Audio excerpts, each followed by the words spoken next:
Huwag maingay, huwag maingay.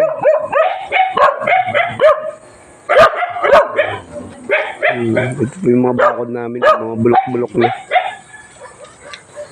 Tinitingnan ko, ilang beses na silang nakalabas.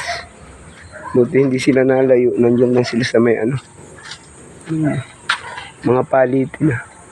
Ito yung kahoy, mga bulok-bulok na. Yan, puro bulok.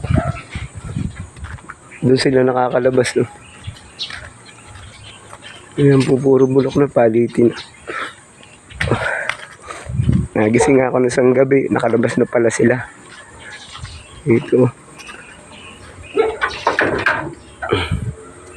Yan. Bulok na po kasi yun. Pinakuhaan ko na lang ulit. Papalitan sana yan kahit sana second hand na yero lang. Kahit ganito. Wala pa naman pera. Okay, lalabas mahal.